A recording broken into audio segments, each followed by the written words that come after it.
Hello and welcome to Baseball Barbacast, the only baseball podcast in the world intent on calling this the multiplication series, because that's how much excitement there is. I'm Jake Mintz, that's Jordan Shusterman, and who needs to know how to divide? The question is, Jake, will this be a long division series?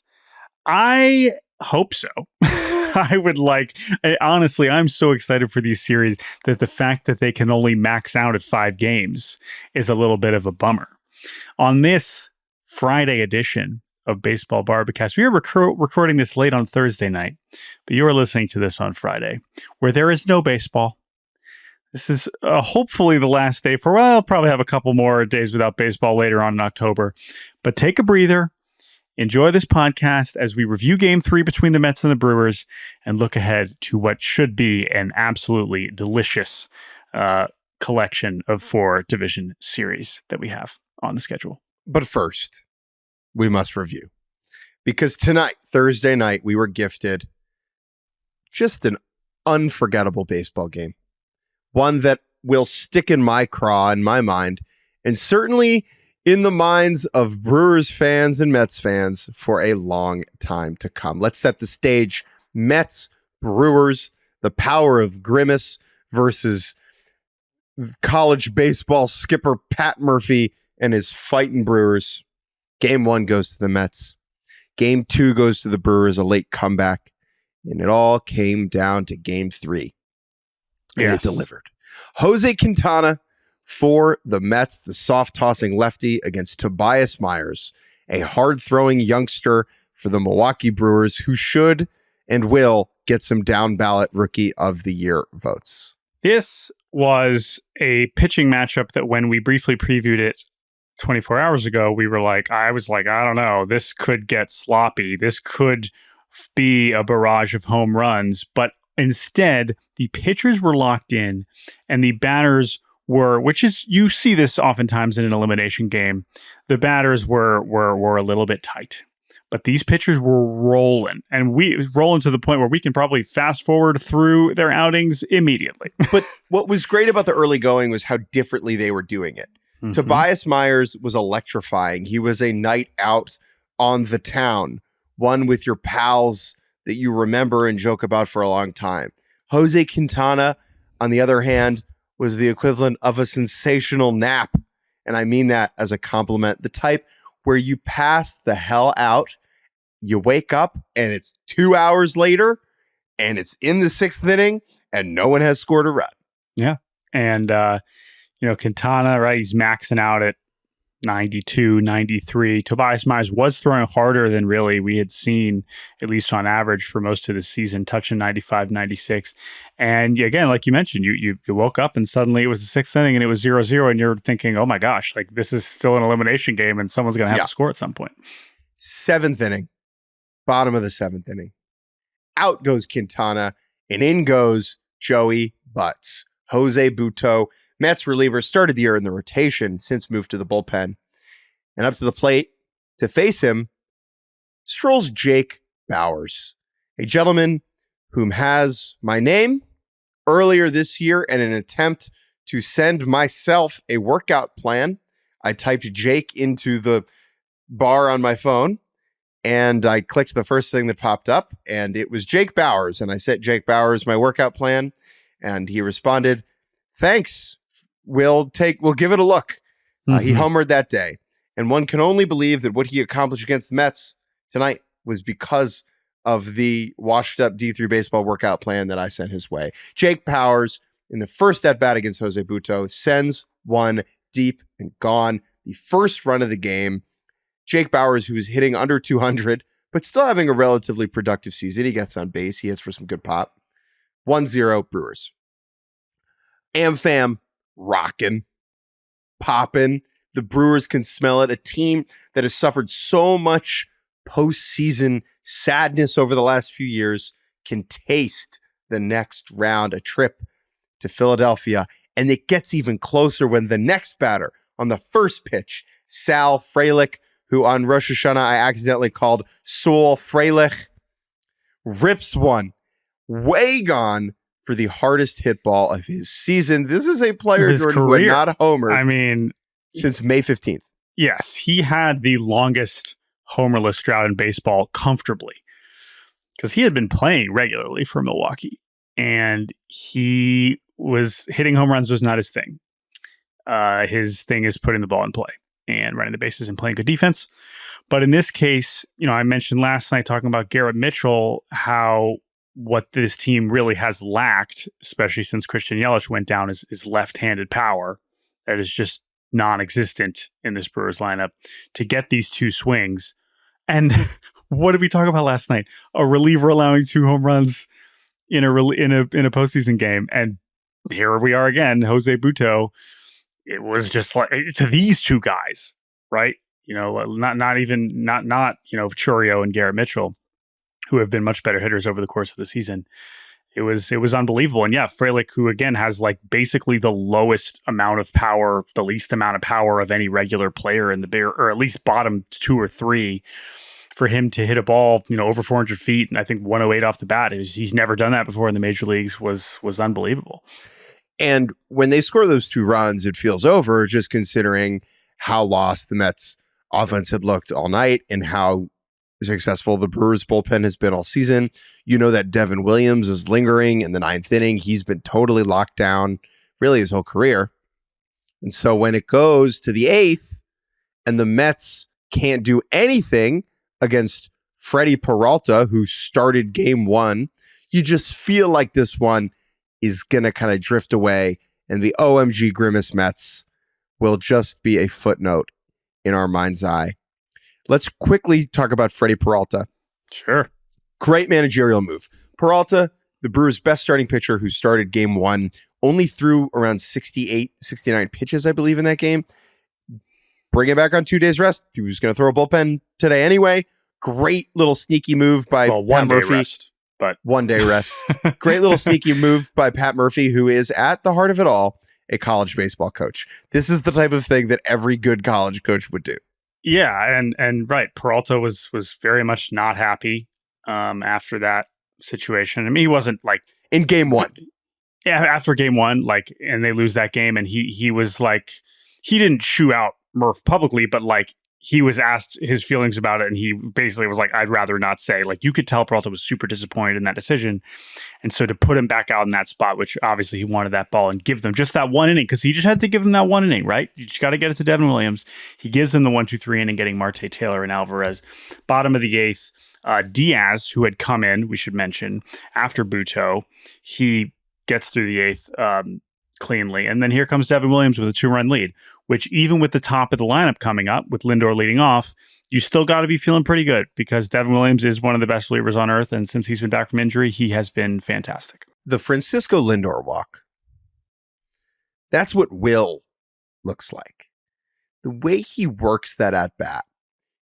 There was one pitch, I have to go back and watch it, but it's like high heat up in the kitchen and he fouls it back with 2 strikes.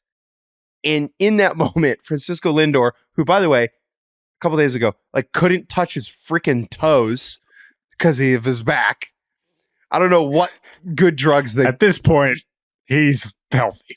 I mean, now he's the way that he's moving on all Great. In every way. He is absolutely fine. What a player! So he again 8-pitch walk, right? He holds off on the check swing, and we got something cooking. But then Mark Vientos strikes out, which brings us to Brandon Nimmo.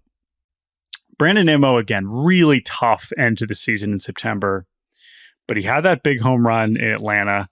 And you could tell he was a good matchup for Devin Williams. Even, as amazing as Devin Williams' changeup is, he was on it. He was right on it. And on the third one, he fouled off the first 2, and he rips the third into right field. And now we have first and third with 1 out. And look who's coming up to the plate. Pete Alonso, with a chance to end the season or give the Mets the lead.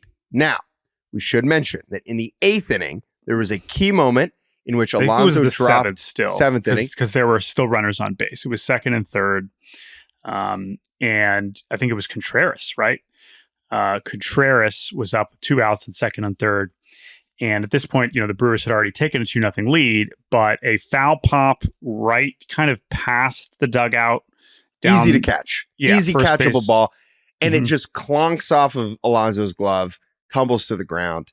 And they pan to him. He says a 4-letter word that starts with F very clearly.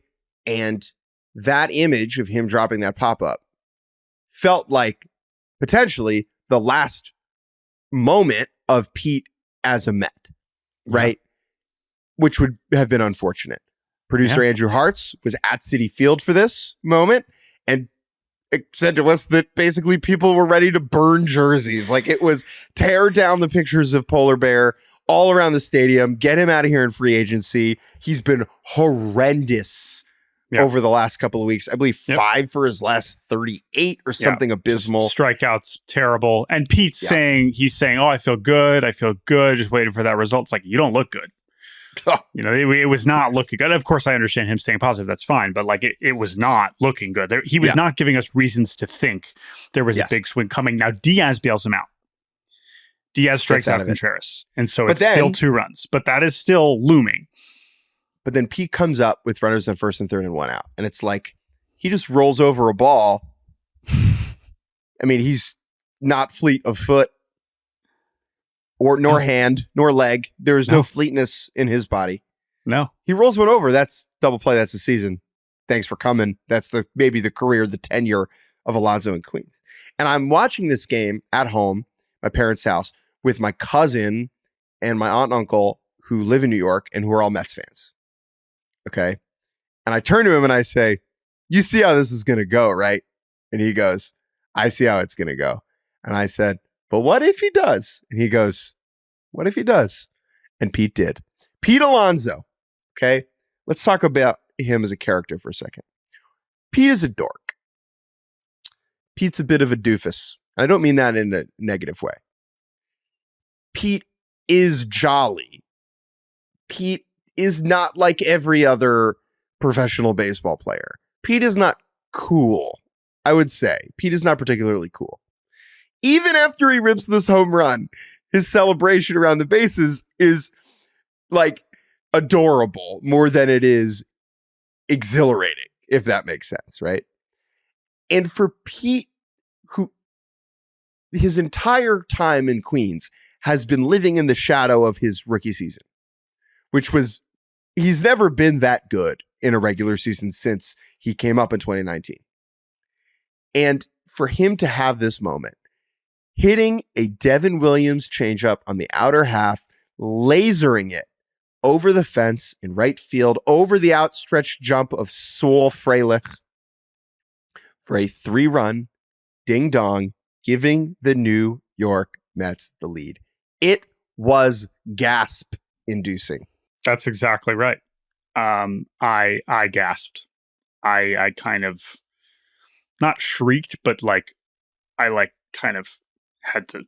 I emitted some noise that was not, it's not excitement, right? Because we're not Mets fans, but it's just like oh my God.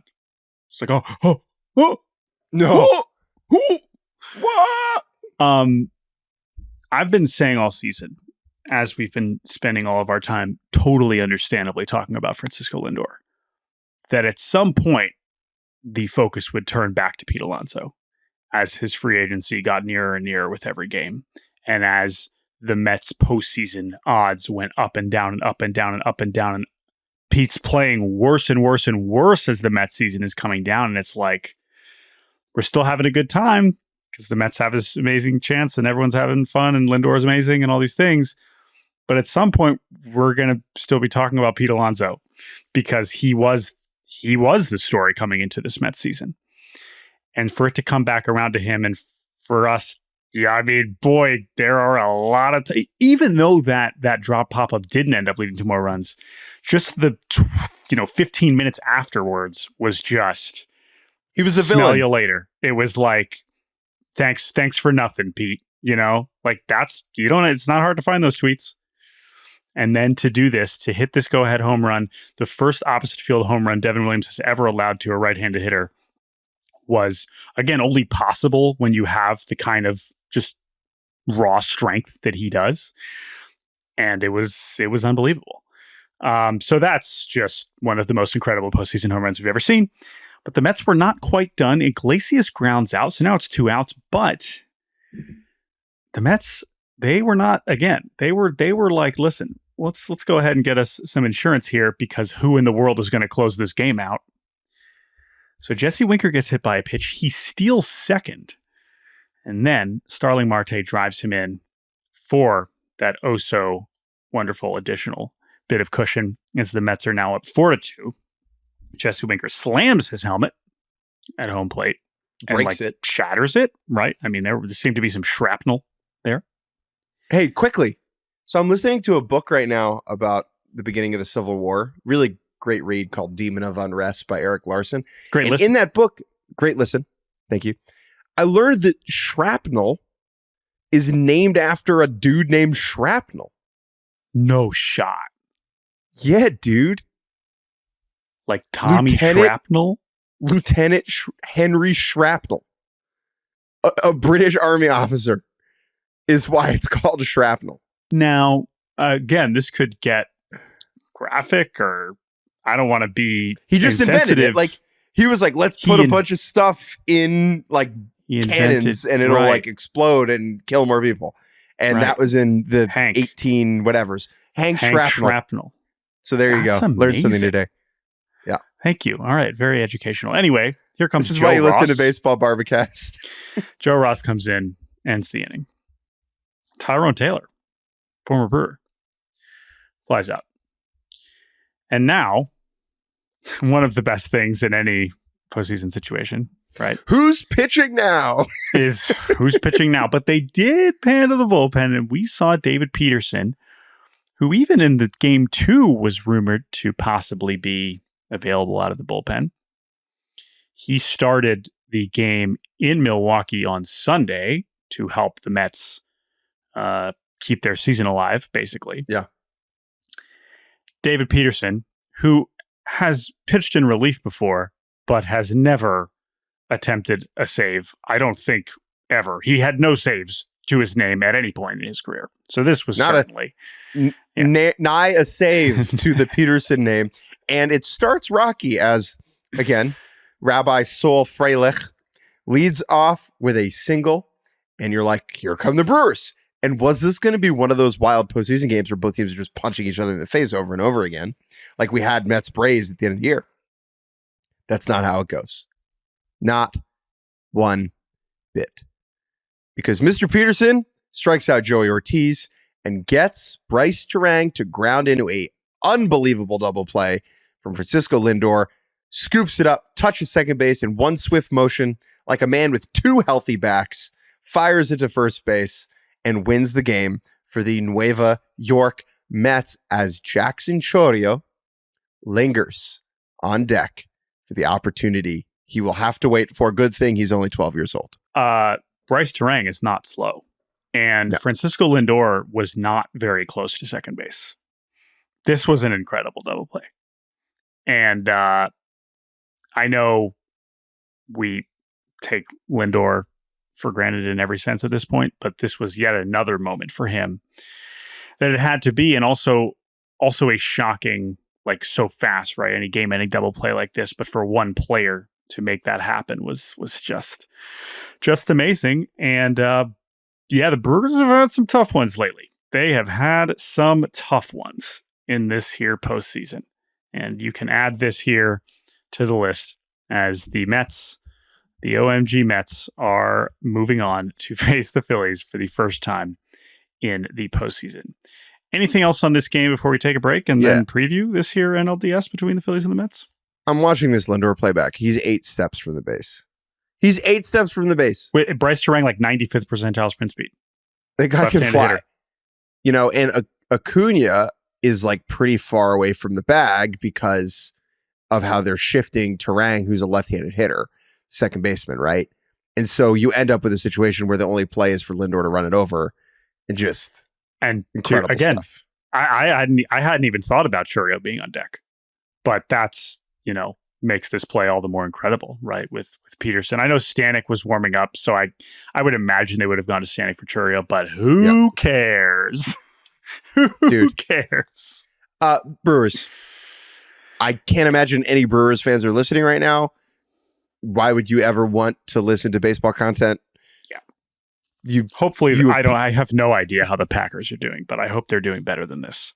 Yeah, maybe the Milwaukee Admirals are having a good season in the second level. And I know, of hockey. right? Bucks training camp is already off to a weird start, so I don't know what to tell you, fans. If you are listening, this heck is of a just year. Brutal.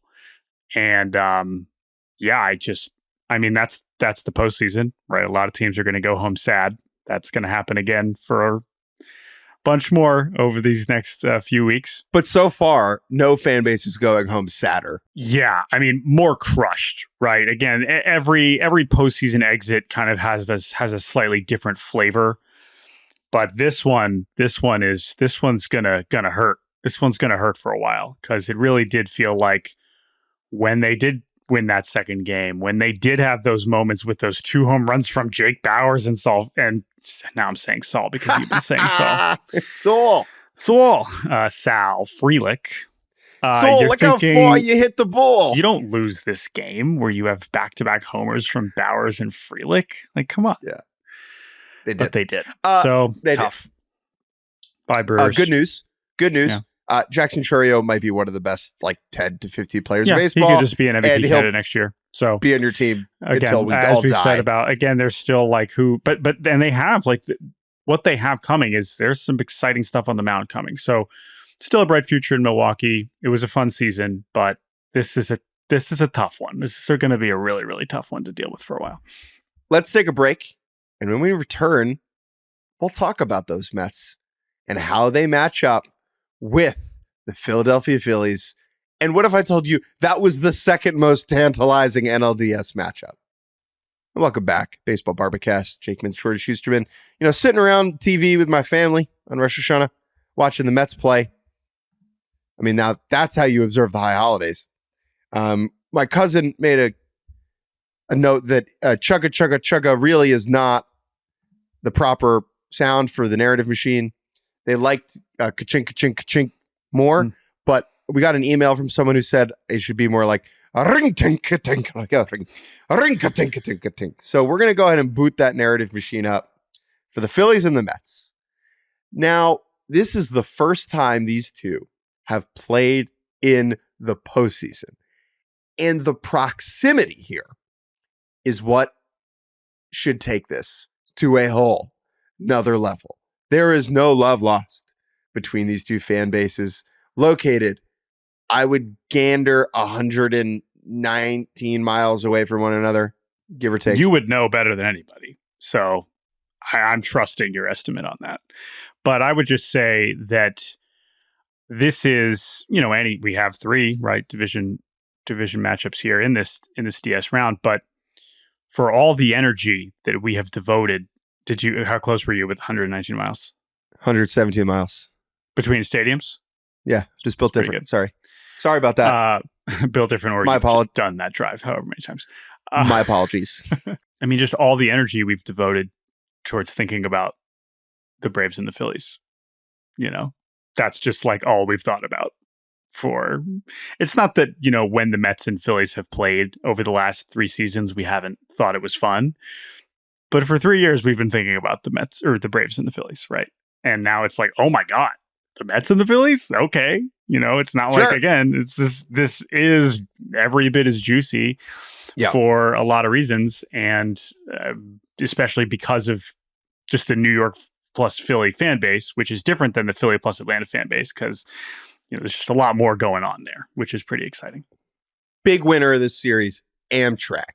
Big winner of this series, baseball trying to get people to care about baseball in London. And that's why I'd like to begin here.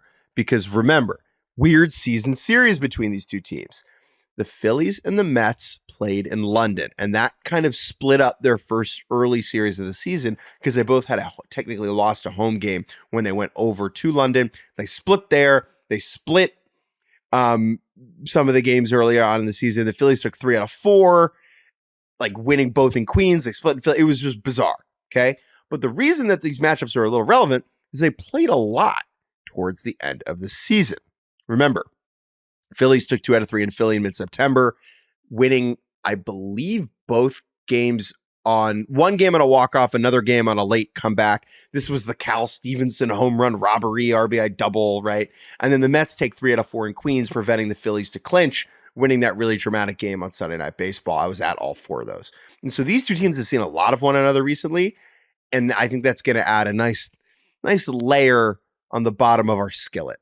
Yeah, and the recently is relevant because we'll have some other examples when we talk about Guardians Tigers later, where they haven't played since July. Whereas these versions of these teams, particularly the Mets, who just the version we've seen over the last 2 months, is very different than the one we saw earlier in the season. But so the Phillies feels more representative. They have seen this version. Yeah, right. The Phillies have seen this version of the Mets, and it didn't always go great for the Phillies. Spanked by them in Queens. One other narrative I want to hook on here is Zach Wheeler against the Mets in October. Wheeler, who was with the Mets for a long time, who signed a big contract with the Phillies in 2020 after that season. And there were the quotes from Mets leadership at the time about how they, the Mets felt like they helped Zach Wheeler. From Brody. Let's be clear about who that was from, right? But not current Mets leadership, both new team owner and new GM, but Wheeler clearly cared about that, right? Something he thought about. I don't believe he's like mad at David Stearns or Steve Cohen, but it is certainly in the back of the mind and is going to be fun to watch him compete against the team he spent a lot of time with. And that will allow us to preview these starting pitching matchups because Zach Wheeler, who will finish as the runner-up for Cy Young, maybe he'll win it. Probably not. He'll throw game 1 for the Phils against Luis Severino for the Mets, probably, we believe. Game 2, we think, will be David Peterson against definitely Aharon Nola. Game 3, Sean Manaea against Christopher Sanchez in a battle of wrong-handers. What stands out to you here, Jordan? So, yeah, and maybe we're slightly off about the Mets lineup here. Now, one key thing about the National League rounds is that there's no off day on Sunday. So, they're staggering it. So everything starts on Saturday, but then the National League are playing their game 2s on Sunday, whereas the AL gets an immediate off day. So there's a little bit more pitching flexibility for the AL team. So, but to your point, I expect to see Severino and Peterson and Manaea, and then obviously Quintana just look great. So maybe there's more confidence, going to Quintana in a potential game 4 if they don't feel comfortable going to Severino on shorter rest there. Now, the one X factor here is Kodai Senga, who has a chance to be on the Mets playoff roster, reportedly via Mike Puma. Now, Senga has pitched just once this season. He has battled injuries all season long. I can't imagine he would start any games, but he could be available out of the bullpen. Which reminds me of Tylor McGill's existence. That's someone who was not available during this wildcard series, was not on the roster because he had pitched on Monday in Atlanta, but he's also almost certainly going to be a candidate to start maybe even the 3rd or 4th games, depending on how they match up there. If Senga makes the roster, it's hard to imagine they'd be giving him a start. It'd be more of just someone who they believe in his stuff. Get outs. And can get outs because, ultimately this Mets staff is just thin.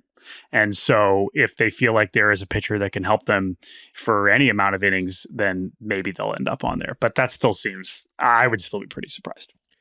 Now, it might be tempting to look at these offenses and give the edge to the Phillies. And if you look at the full season numbers, they're pretty close. But since June 1st, when these Grimace Mets were born, they have been way better than the Phillies. Higher WRC plus, more home runs, which somehow feels incorrect, even though it is true. And so the Mets have a bit of an edge on the offensive side if you look solely at the numbers, right? Now, yes, this Phillies group, they have been there time and time again in October. That might not always be a good thing. We saw that at the end of last year in the NLCS, how tight and tense things got when the walls started to cave in on them. And I'll be interested to see what version of the Phillies offense we see. And I think we'll know pretty early. If they get down or it's, a low scoring game early in game 1 and game 2, that's where it begins to be a problem. On the other hand, Kyle Schwarber, we don't like he could just hit 6 home runs in the series, right? Yeah. In The which ceiling case they'd be better. is still very comparable for the Phillies offense. The one difference stylistically is the Phillies can make some noise on the bases in the way that the Mets don't really have that kind of impact speed. I know Lindor, pushing 30 steals, but other than that, like Turner and Stott and even Rojas, if he's getting on, those guys, and the Mets are not awesome at controlling the running game. So there could be some opportunities there. But to your point, that's a pretty large sample where the Mets offense was every bit as productive from, an average and slug standpoint. X factor in the series. Man, I don't know. So I'm trying, so in terms of the starting pitching, like you lean Phillies there, right? We focused on the order the Mets, whatever order the Mets throw out there, we're going to be leaning pretty heavy towards Philly. I mean, Ranger Suarez feels pretty important. Bingo. This was someone who had like a 1 ERA for the first 2 months and then fell off pretty hard. And especially if they end up throwing Sanchez and Suarez back-to-back starts, I don't know if Wheeler would just come back for game 4. I don't know.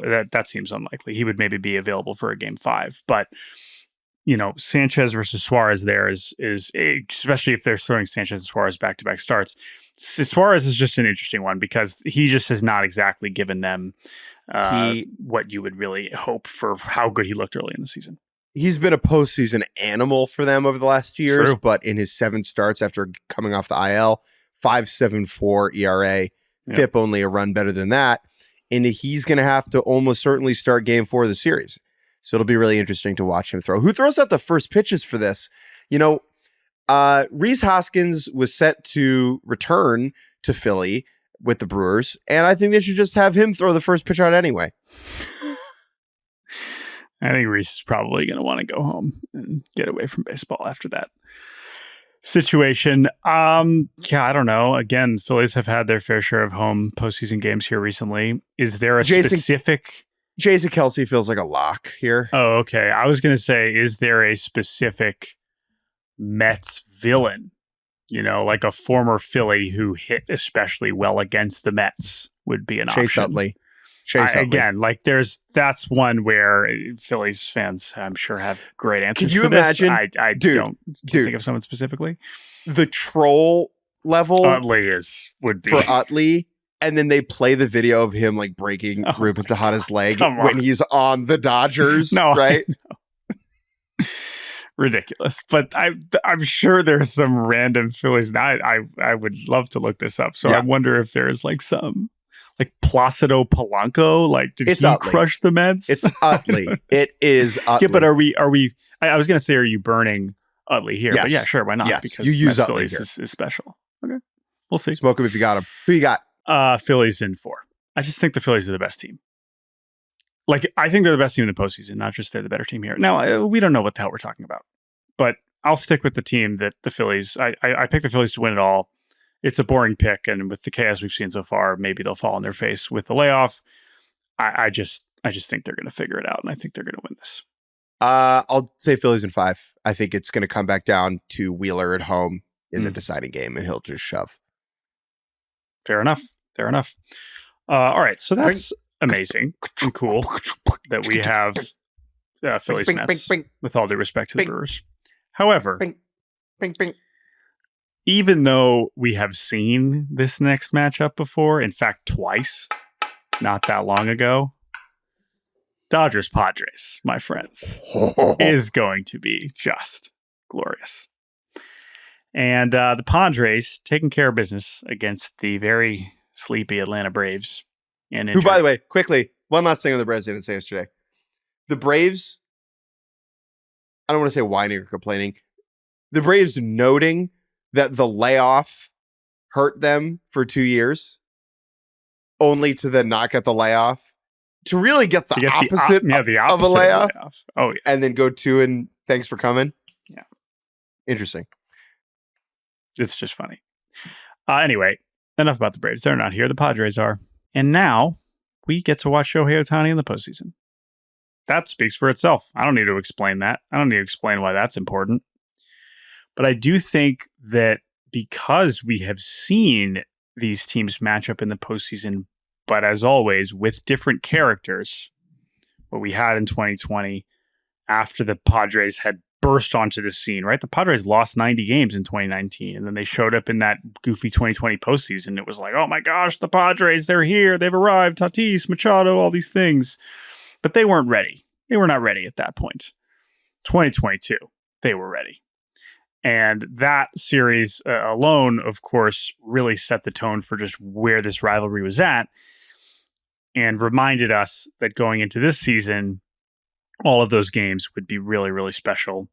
And they were. And ultimately, the Padres, they took the season series. They won 8 out of those 13 games. Now, they couldn't quite do it in those last few weeks where we thought they had an outside chance of chasing down the Dodgers for the division.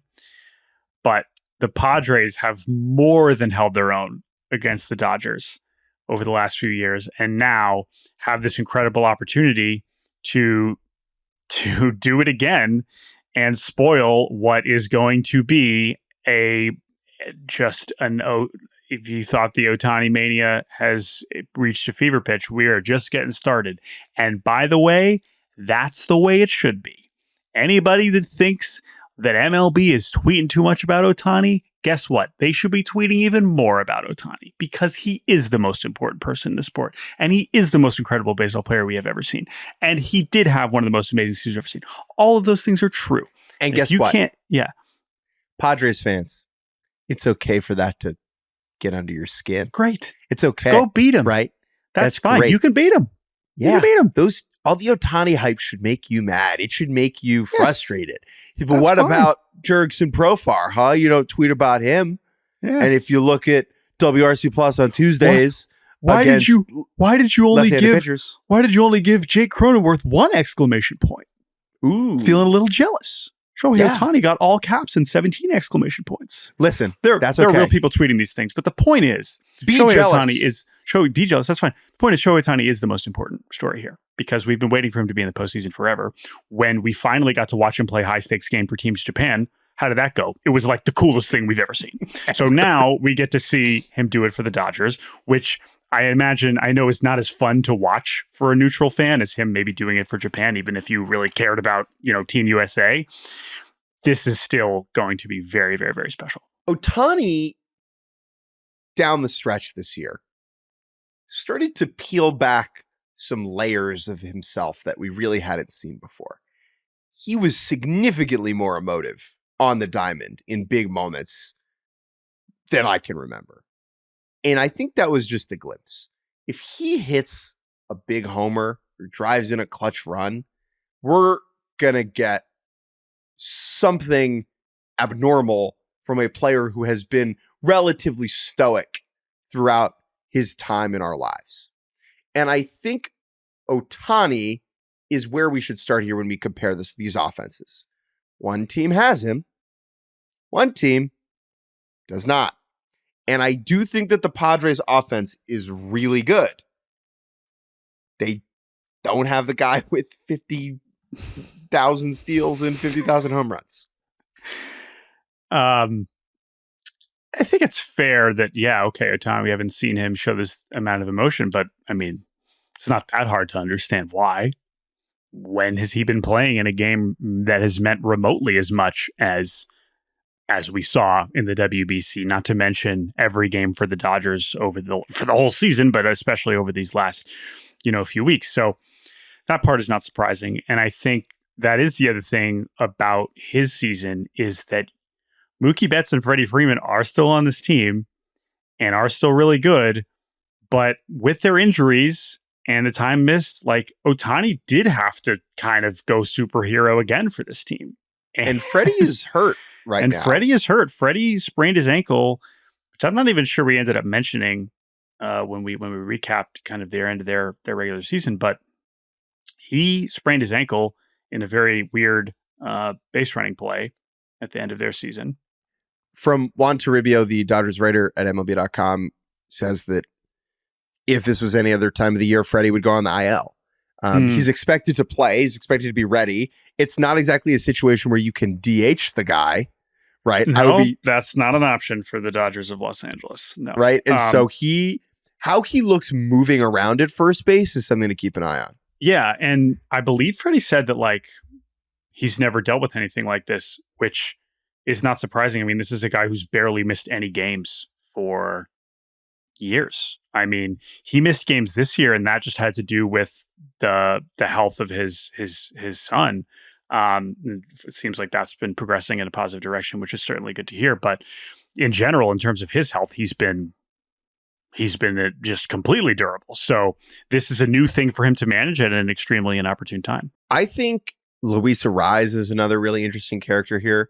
And he is such an uncomfortable at bat, really forces you into the strike zone, really forces you to think about him constantly atop that lineup. I know he's not really a power threat, and I know in October having the ability to go yard is important, but the reason I think that Arraez is key is he gets on base, and then it's just like clock speeds up on Dodger pitching.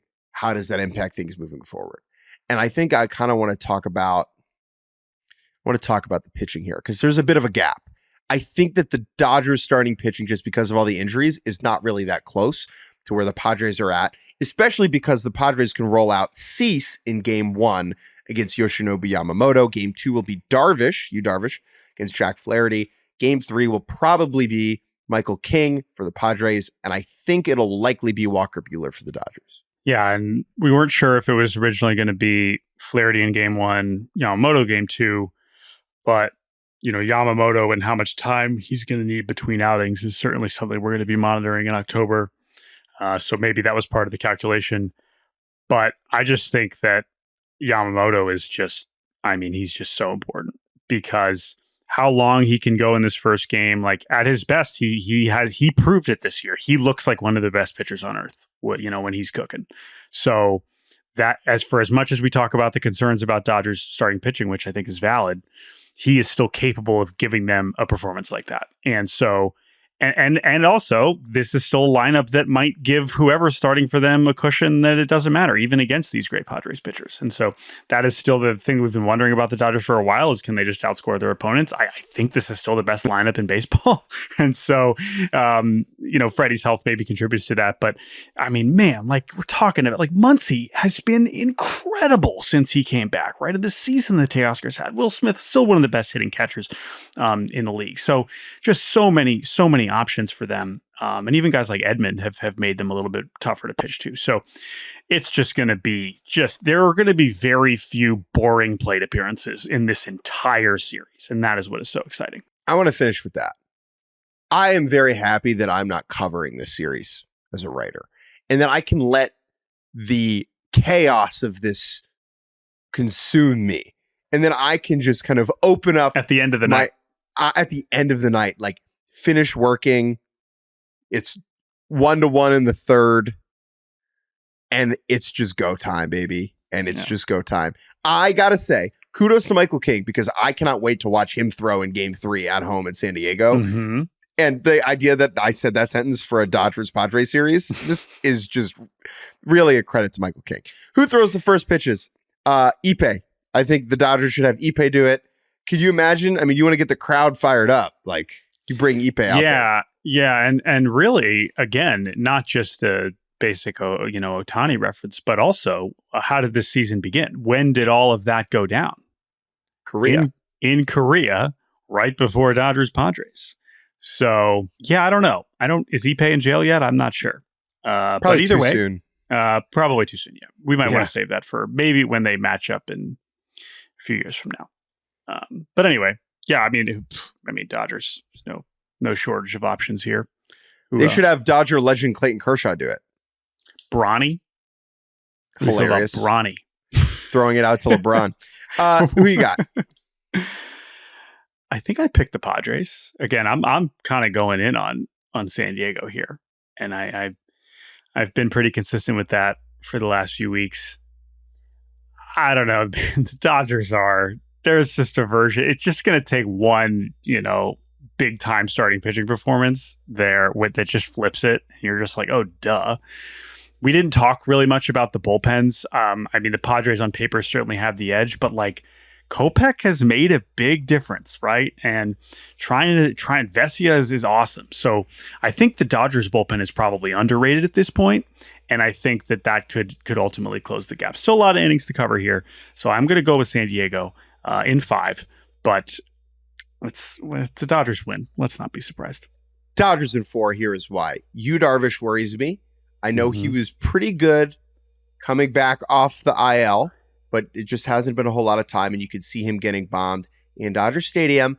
And the injury to Joe Musgrove, in a game 4, that game 4 is uneasy. Is now right.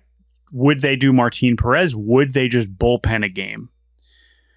You know, they have the guys to try and mix and match it, but it depends how much they use him in those first few games. So that's fine. Look, I think the gap in the starting pitching quality here, if Musgrove can't go, is closer than we might think. Okay, enough National League. Let's take a break, and when we get back, we will do the American League, Yankees, Royals, and the AL Central Super Bowl. Welcome back to Baseball Barbacast. Jake Mintz, Jordan Shusterman, krunka-tunka-tunka-tunk, as it is said. AL Central supremacy reigns upon this great nation, as 3 of the 4 teams remaining in the American League are the Royals, the Guardians, and the Tigers. Thanks for coming, a division that we besmirched to the ends of the earth for quite a while, and they deserved it every step of the way. But this year, they came out and they said, no, not today. We are done with your ridicule. We will build ourselves up, and here they are. The Kansas City Royals headed to the Bronx, I believe, via train from Baltimore. As they should. Amtrakking their way, no free ads, to New York to play the Bronx Bombers in a true David versus Goliath showdown. A team that won a series despite scoring 3 runs against those total. Versus a club in the Yankees who I feel very good will score more than 3 runs in this series. Yeah, something has gone very wrong, as good as the Royals pitching has been. This is, again, if we do the narratives right, I mean, the easiest thing in the world is just Bobby Witt versus Aaron Judge. I mean, I think we all assume that Aaron Judge is going to win MVP, possibly unanimously, and I think that that's reasonable. I think there's a chance Bobby Witt Jr., gets a vote or 2 there, and that voting is over. But it's not impossible that Bobby Witt Jr. could come in and dominate the series, and Aaron Judge could strike out a bunch. That is on the table. It's not going to change anything. It doesn't change the fact that Aaron Judge just had, by WRC Plus, the greatest season we have ever seen from a right-handed hitter. I would not expect him to go totally silent in this, but those 2, it is the easiest thing in the world. And especially after, those couple games that we saw from Bobby Witt Jr. in Baltimore, not that he was, hitting a bunch of home runs, it's probably going to have to do a little bit more than that. But because he can steal bases, because he can beat out infield hits, because he can play amazing shortstop defense, there are always going to be more opportunities for him to kind of, have those moments. Aaron Judge has had some defensive highlights along the way, so maybe he can do that as well.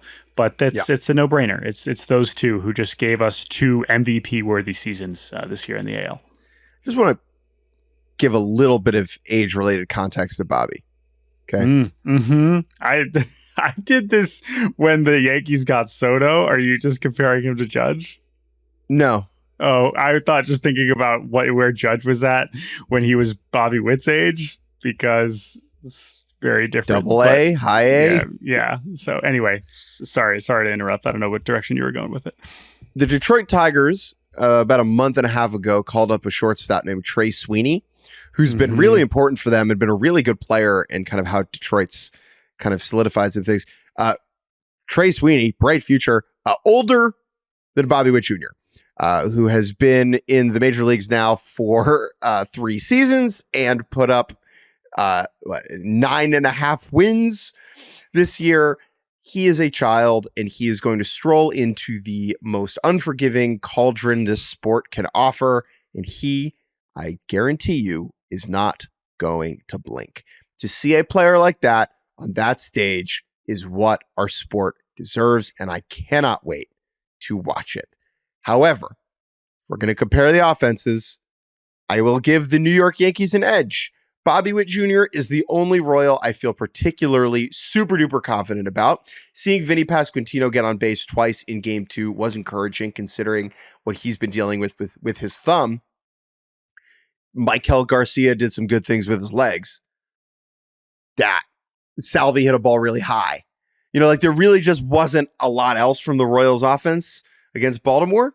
And the pitching is kind of only going to get better from here because you have to face Garrett Cole in Game 1 of the series. That is confirmed.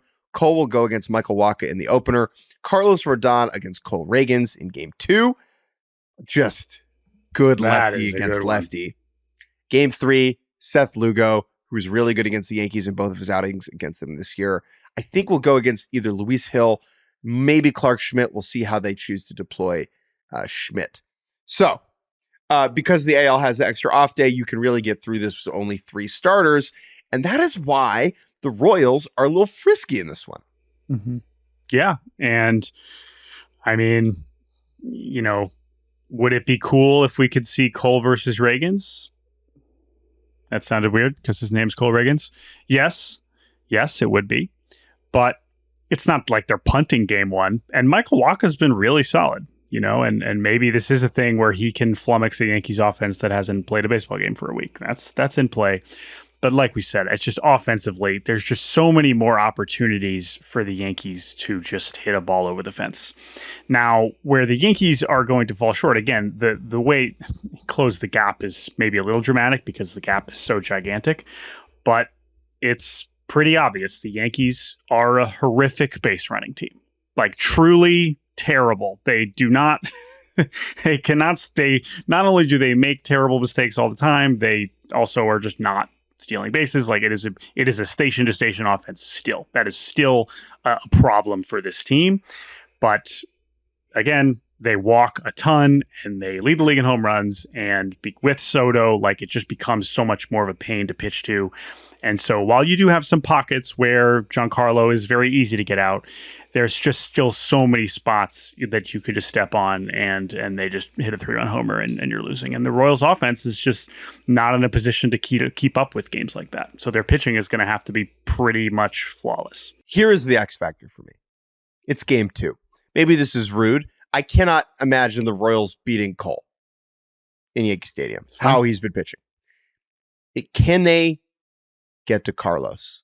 Because Carlos, remember, the worst start we've ever seen, really ever, in the history of ever, was last year at the end of the season in Kansas City against the Royals. And he just got mauled. He's been good. He's been solid. He's given up, I believe, the second most home runs in baseball, tied for it. And so you could, can the Royals he's going to give up a bomb, I think. I think Carlos will give up a bomb. He's given up a lot of bombs. Who's on base? How many people? That is the X factor. When Hunter Renfroe catches one out in front and hits it off the foul pole, and that look Carlos has, like when he gives up a home run, that like he doesn't think he should give up. How many people are on base? How many people are on base when that happens? To me, that is like the whole series. That's the whole series. Because if if Yankees win the first 2 games, you just don't see a road back. And so I think that very specific moment will define how this goes. I will take the Yankees in 4. I agree. I will also take the Yankees in 4. Because I think the Royals will win Game 3, and how it'll be cool. And then Luis Hill just like walks 5, and they just. Then the Yankees offense is like, okay, we'll take this one off tomorrow. I think that's fine. I'm good with Yankees in 4. That sounds about right to me. Who do you think's throwing out these first pitches in the Bronx this weekend and I guess on Monday? George Brett for the Pine Tar incident. In New York, not in Kansas City. Yeah, in New York. Now, again, in Kansas City, we mentioned now that wildcard series is one venue, but we will be going to the other venue, which will be cool to see postseason baseball back in Kansas City. Yeah, we just saw Mike Moustakas throw out one in Milwaukee. Is he going to be there? I think you got to go Alex Gordon and Hosmer before we do Moose, but a lot of the options. Royals have a lot of legends. Lorenzo Cain. Oh, I mean, all of those from the 14 and 15, we could just keep rolling them out. If they keep this run going, so many great picks. But another lock if they keep winning is Mahomes, who owns this team. Remember that. He's quite literally. Man. All right. That's the Yankees and the Royals. Now, I'm going to tell there. a quick story. I will be at the Yankees game 1 and game 2. Yes. Quick story. When we opened the Google Doc to preview this, we had all of the different previews set up. And when I saw him open the doc, I saw his little cursor scroll to the bottom and just fill out everything on the AL Central showdown of Tigers versus Guardians. Now, you will be at all of these games as our Midwest correspondent. But there was something unbelievable, Jordan, about you opening the document and being like, Mets, Phillies? Nah. Well, I know that was before the game was over. Yes. Mets, Phillies? I know. Dodgers, Padres? Nah. Yankees, Royals? Nah. I want the AL Central, and I want it now. This will be my job. I will be there on Friday for the workout day as the Tigers arrive here in Cleveland. Very excited for that. So this is also a new one. This is the first one, not just between Cleveland and Detroit, which we've never seen in the postseason, but just the AL Central in general. Since this division has existed in its form since 1994, we have never seen two AL Central teams play in the postseason. Think about that. That's a wild thing, right? We've seen all just in the last couple of years. Oh, here's the AL West showdown. Oh, here the AL East, or Yankees and Red Sox, and or in this one game, or in this shorter series. Oh, and now we get to the CS. Happens all the time. Nope, not with these teams, because as we said, these teams have generally taken turns being very good, and the rest of them have been atrocious.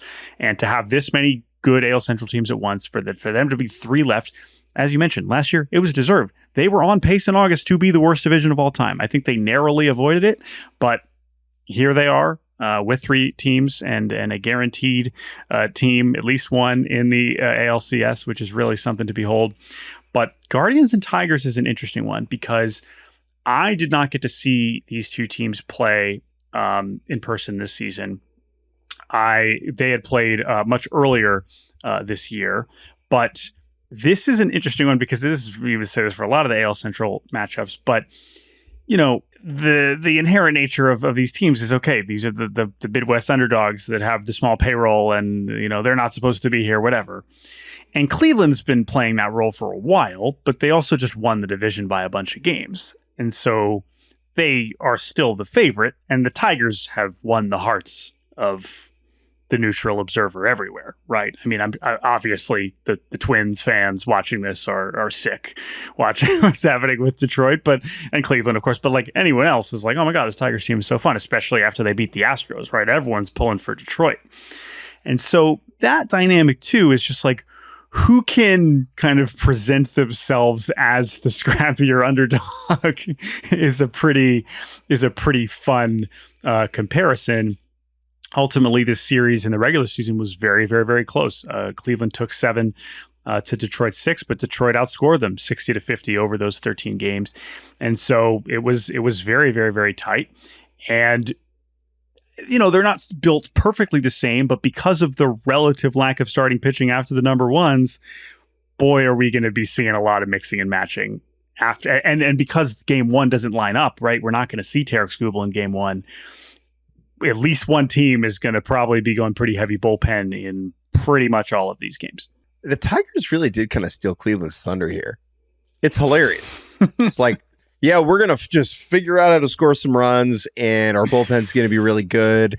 And we don't know who's starting, but we play really sharp defense, and we don't make mistakes, and we put pressure on you on the bases. And we hope that works. Yeah. And Cleveland did that for 6 months, and Detroit kind of did that for 2 months. And here they are. Yeah, and so, I think, we start comparing them. I mean, the offense is interesting. Detroit has found ways to score so much recently that enough to win all these games. So it feels like their offense is better than on paper it actually is. On the bases, the Tigers are number 2 in baseball in taking the extra base, advancing first to third on a single, for example, but they're 26th in steals, whereas Cleveland is top 10 in both of those categories. So just overall base running impact is a little bit more balanced for Cleveland. And then in terms of power, I mean, both of these teams are way below everybody else in the playoff field, besides, I guess, Kansas City. Cleveland did hit a lot more home runs this year than they did last year. Last year, they were last in baseball by a ton, and obviously they just didn't have a very good season. This year, they were middle of the pack, but the overall offense is still below average, batting average, below average on base, below average OPS. They don't walk very much at all. They will chase a lot, and they don't hit the ball especially hard. But they have Jose Ramirez, and Jose Ramirez is one of the best players on earth. He almost went 40-40-40, 40 homers, 40 steals, 40 doubles, which had only been done by Alfonso Soriano, and maybe he would have done it if he got to play that last game that got rained out on Sunday. He's amazing. He's one of the best players in the world, and he's so much better than anyone Detroit has and anyone Cleveland has. And so when you're talking about these offenses, that is just the obvious place to start, and part of why Cleveland did end up winning the division by a bunch of games, because they do have a absolute game-changing offensive talent. So the one difference between these two teams really is, I mean, there's a lot, but Cleveland runs aplenty, and the Tigers actually don't run as much as I thought. They're really good at holding runners, but they're not as aggressive on the bases as you might think. I'm excited to see if Cleveland, how much they're going to go for it on the bases. How are they going to take extra bases? Are they going to try and steal? That is going to be in a series like this for the real, this is the series for the real ball heads out there. Yeah. You don't need to know the name of whoever is pitching. That's irrelevant. All you need to know is that whoever's on first base might end up on third in a way you don't expect. And to that point, I think the other narrative is maybe not exactly accurate, but Hinch versus Stephen Vogt is amazing, right? Hinch, who has been in these billion postseason games, and just this masterclass of bullpen deployment, lineup construction, bench use, all these things we've seen. Stephen Vogt, this amazing managerial debut, which everyone in the clubhouse cannot speak, more highly about the job that he's done as a manager. And yes, because of the way that Cleveland is built with their pitching staff, a lot of that has involved how he's used his bullpen in a lot of different ways, and sort of the same way as Detroit. But most of the things that talk about Vogt is just the mindset and just how he has quite literally managed this roster, this young team, expectations, the success that happened early, and just maintaining that when it got a little bit scary in mid-September, and then they surged back and won the division by a bunch of games. Clearly, this has been a masterful job. But Stephen Vogt has never managed in the postseason. And ultimately, now it is about those buttons that you are pressing. And that is where he will be scrutinized in ways that he has not yet, right? And so while he does have all these incredible pitchers at his disposal, and as good as Detroit's bullpen is, the upside with Cleveland, just because you have Clase, who is the best reliever on earth, certainly has been this season, and Cade Smith, who I also think is better than any reliever Detroit has. And listen, Detroit's relievers are really good. This is more about how highly I think of Cade Smith. They have all these other guys. Just how they go through those is really interesting. And I think the last big X factor, two X factors for me, one is basically who throws more than 3 innings that's not Tarek Skubal or Tanner Bybee. That is, it could be Matt Boyd, facing a team in Detroit that he was, played for most of his career. That's a compelling matchup. He's been really good for them and given them quality starts. Is it Reese Olson, who we still haven't seen yet from Detroit, over these first couple games, and was a traditional starter for them? Is it another guy where we have Casey Mize or a Ty Madden, right? Is there another Cleveland starter, Gavin Williams, who pitched well against Detroit in the regular season? Do they trust him? I don't know. But there might be enough arms to just piece it together all the way through. So yeah, we will see. And that game 1 is just so big for Cleveland with Skubal looming in game 2. Tigers in 3. Tigers in I'm 3. in. You're I'm just in. like, Detroit can't lose. I haven't seen it. No, that's true. That's true. Now again, in my picks, I had picked Houston, so that's out the door. So at this point, I am going to go with Cleveland. in 4 or 5. I don't know. I think they're ready for this. I think that they do have enough other pitching and enough offense in the way that they do it to do it. But nothing's going to surprise me with Detroit anymore. Stephen Kwan is so important, right? I mean, he was really, really bad, after the All-Star break. Had an injury, missed some time, came back, homered in his first pitch. But is he playing like an all-star? Is Josh Naylor playing like an all-star? Now the gap in the offense starts to become a lot bigger, but we have not seen really that version of those guys down the stretch. So we'll see. I'm going with Cleveland in 4. Throwing out the first pitch, Josh Tomlin in game 2. And in game 1, Travis Fryman, which is a fascinating pick because Travis Fryman played in the big leagues for, I'm just off the top of my head, I want to say 13 years, maybe 12 years. And I think he spent the overwhelming majority of that, I'll say 8 or 9 years with the Tigers and only like 4 or 5 years with the Guardians. 8 with Detroit, 5 with Cleveland. So there you go. That is a very funny one. It's a good coup there. We'll see how they can go throw one out in Detroit for game 3. Maybe we will see that as well. I know that the Reds hired Terry Francona, and I know it's super wonky. I am exhausted, and I don't want to talk about it right now. Yeah, that's fair. Teams should not be allowed to announce managers during the playoffs. Sorry, wait till November. Yeah. I mean, nothing going on then. You blame Mark Feinsand for breaking it.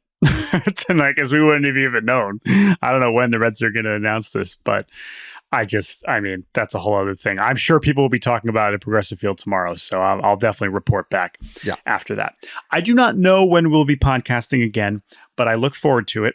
I hope everyone enjoyed this Oh My God Mets recap and DS preview.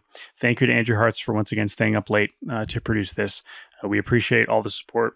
If you like this podcast, tell a friend. Tell a baseball-loving friend that we're having a good time here at Baseball Barbacast, and email us at baseballbarbacast@gmail.com after you tell a friend and leave a rating and review and let us know what you think of the show, because we're having a good time, and that's what October is all about. Final thoughts, Shake Mintz. Someone tweeted a picture of moving the Milwaukee clubhouse people, moving the champagne I retweeted and the beer this picture from one clubhouse to the other. And that, to me, what a rare, beautiful sight. Everyone have a great couple days. We'll talk soon.